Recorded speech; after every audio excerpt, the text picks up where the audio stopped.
తన సర్వీస్లో అనేక హాస్టళ్లు చూశాను, ఇంత వరస్ట్ హాస్టల్ను ఎక్కడా చూడలేదని జిల్లా రెవెన్యూ అధికారి చెనవోబులేస్ ఒంగోలు ప్రభుత్వ గిరిజన కళాశాల బాలుర వసతి గృహాన్ని ఉద్దేశించి వ్యాఖ్యానించారు.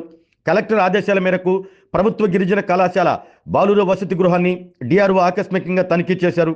వసతి గృహంలో 78 మంది విద్యార్థులు ఉన్నారని అక్కడ వార్డెన్ సహాయ గిరిజన అధికారి చెప్పడంతో డిఆర్ఓ స్వయంగా అటెండెన్స్ వేశారు. 78 మందికి గాను కేవలం 38 మంది ఉండటంతో మిగతా విద్యార్థులు ఎక్కడా అని వారిని నిలదీశారు.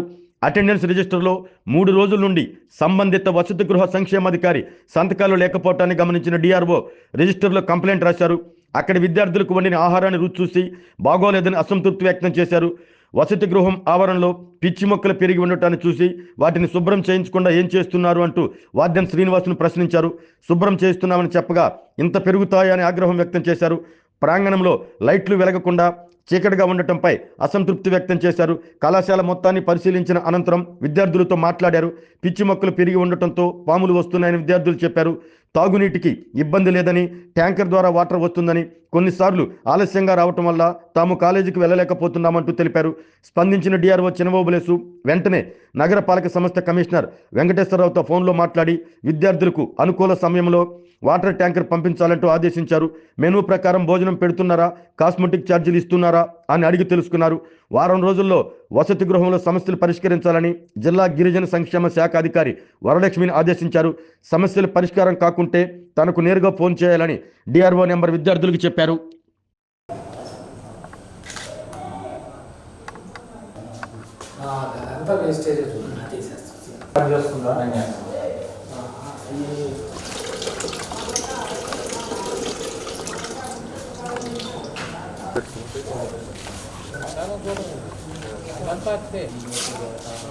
కొత్తపట్నం ఇది ఇంత వరస్ట్ ఉంటే ఎలా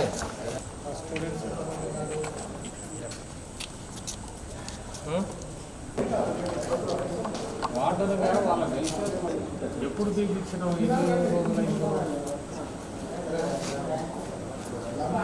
సార్ అందరిని వచ్చి కూర్చోమని చెప్పండి. రమ్మను వార్డెన్ కానీ రమ్మను. తిరుమల వాసు లేదు, ఎక్కడ పోయినారు? ఉంటే వాళ్ళకు ప్రొవిజన్స్ ఇస్తారు, లేకపోతే ఆప్షన్. 7 కొండలు ఉన్నారా? 7 కొండలు అంటే ఇక్కడ కాలేజ్ బుక్కయ్య గణేష్ నాయక్, కృష్ణ నాయక్, రామచరణ్ నాయక్, అక్కుల దాస్ బాబు, సునమార్ కేడి విజయ్, చైతన్యమూర్తి. ఉన్నట్టు నుంచి మీరు వేయలేదు అటెండెన్స్? చేస్తారు సార్. నేను రాస్తాను.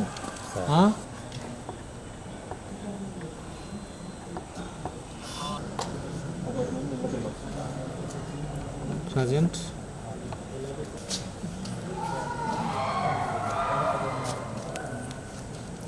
there is no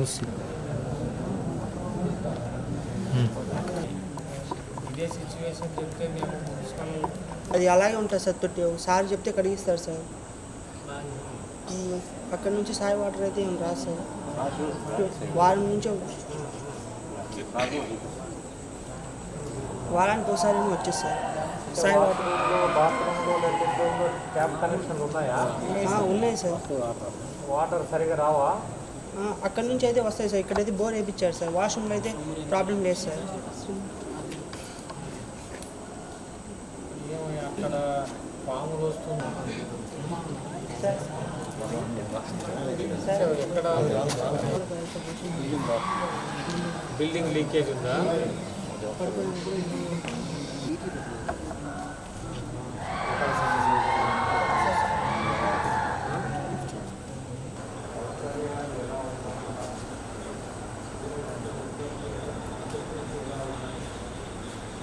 వ్యాధి విజృంభించి ఇలా గడ్డి అవి ఉంటే దాంట్లో ఉన్నటువంటి దానిలో ఉండేటువంటి నల్లులు దాని ద్వారా జ్వరం, శరీరం మీద దద్దులు ఆ లక్షణం అని అది గమనించి తొందరగా ట్రీట్మెంట్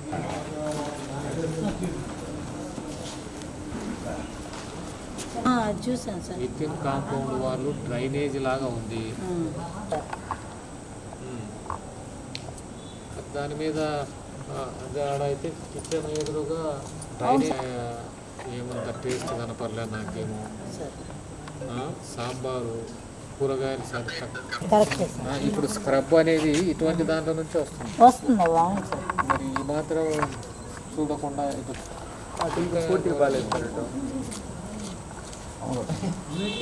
ఉండి అది దాన్ని తరిమాక అప్పుడు ఇంటికి వచ్చాను సార్. ఇది అందులో నుంచి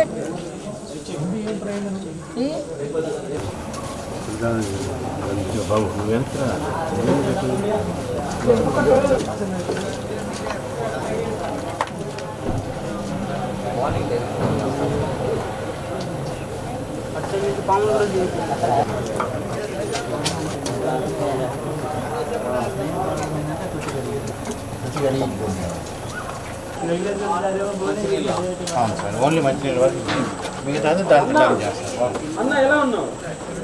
డౌన్లో ఉంది, హాస్టల్కి కొట్టేస్తుంది. అందుకే నీట్నెస్ లేదు. ఈ పరిస్థితులన్నీ మెరుగుపరచడానికి ట్రై చేస్తాం. మన జిల్లా కలెక్టర్గా రాజబాబు సారు వచ్చినప్పటి నుండి 78 మెంబర్స్ స్టూడెంట్స్ ఉన్నారు. నేను ఇన్స్పెక్షన్ చేసినప్పుడు 38 స్టూడెంట్స్ మాత్రమే ఉన్నారు. 10వ తారీఖున కనీసం హాజరు కూడా మార్క్ చేయలేదు. పిల్లలకు సౌకర్యాలు కల్పించడంలో హాస్టల్ వెల్ఫేర్ ఆఫీసర్ యొక్క నిర్లక్ష్యం కనపడుతూ ఉంది. ఎందుకంటే వితిన్ కాంపౌండ్లోనే వాళ్ళకున్నటువంటి చిన్నపాటి ప్లాట్ఫామ్, ఆ ప్లాట్ఫామ్లోనే గడ్డి పెరిగిపోయింది. మరి అది కూడా క్లీన్ చేయలేదు. తర్వాత బాత్రూముల వైపు వెళ్ళేటువంటి కాంపౌండ్ వాల్ లిమిట్స్లో మురికి నీరు ఎక్కువగా ఉంది. అది కొంత గ్రావెల్ తోలాలి అని DTWO గారికి లెటర్ పెట్టారంట. మరి ఇంతవరకు అయితే అది అమలుకు నోచుకోలేదు. కిచెన్ కూడా నేను ఇన్స్పెక్షన్ చేయడం జరిగింది. కిచెన్ నీట్నెస్ లేదు. మాకు డ్రింకింగ్ వాటరు ఒకవేళ అవి సప్లై చేసిన వాటర్ అయితే ఓకే, కానీ యూసేజ్కి సంబంధించిన వాటరు ఆ ట్యాంకుల్లో సఫిషియెంట్గా రావటం లేదు. అంతేకాకుండా నీట్నెస్ లేవు, మాకు సరిపోవు. పైగా ఒక్కొక్కసారి టయానికి రావు. మేము స్నానాలు చేసి కాలేజెస్కు వెళ్ళాలంటే ఇబ్బందికరంగా ఉంది అని కూడా పిల్లలు చెప్పడం జరిగింది. ఈ సౌకర్యాలన్నీ మెరుగుపరచాలి. పిల్లల యొక్క వెల్ఫేరే ముఖ్యం. శానిటేషన్, డ్రింకింగ్ వాటర్, వాళ్ళకు ఇచ్చేటువంటి ఫుడ్డు మెనూ ప్రకారం ఉండాలి. ఇలా మెయింటైన్ చేయకపోతే కలెక్టర్ గారు సంబంధిత అధికారులపై చర్యలు తీసుకోవడానికి వెనకాడరు. ఈ రిపోర్టు రేపు కలెక్టర్ గారికి అందజేసి ఈ హాస్టల్లో ఉన్నటువంటి పరిస్థితులు ఒక వారం లోపల మెరుగుపడాలి. ఆ విధంగా చర్యలు తీసుకోమని DTWO గారికి ఇక్కడే తెలియజేస్తున్నాను.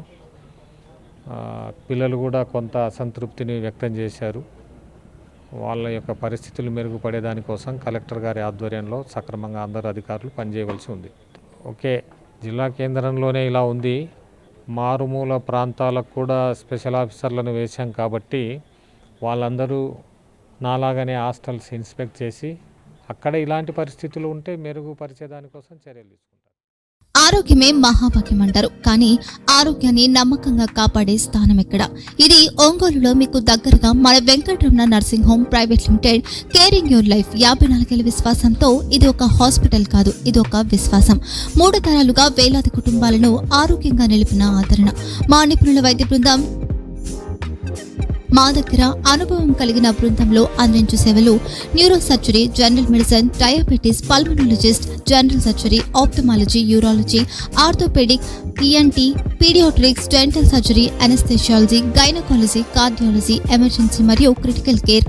ఒంగోలులో ఆరోగ్యానికి ఒక కొత్త శకం ప్రారంభమవుతుంది. వెంకటరమణ ఐ హాస్పిటల్ ప్రారంభించబడింది. కంటి ఆరోగ్యానికి ప్రత్యేక పరిష్కారంగా ప్రభుత్వ ఉద్యోగులు, రిటైర్డ్ ఉద్యోగులు మరియు వారి కుటుంబ సభ్యుల కోసం EHS ద్వారా వైద్యం, క్యాష్లెస్ సేవలు Medi Assist, Star, GHPL, Aditya Birla, Bajaj Allianz మరియు ఇతర ప్రముఖ హెల్త్ స్కీమ్లు అందుబాటులో ఉన్నాయి. ఆరోగ్యశ్రీ, డాక్టర్ NTR వైద్య సేవా నిధి అందుబాటులో ఉన్నాయి. చిరునామా RTC బస్ స్టాండ్ ఎదురుగా, Kurnool road, Ongole. Phone number 08592282623, cell number 9100679099, eye hospital number 9866484770, website www.venkatramannursing.com, Facebook www.facebook.com/pkrnh. Venkataramana nursing home, 3 తరాల విశ్వాసం, నూతనతతో కూడిన సేవ. మేము కేవలం చికిత్స చేయము, మేము శ్రద్ధ వహిస్తాం, పరిరక్షిస్తాం. సేవ చేయడం మాకు ధ్యేయం.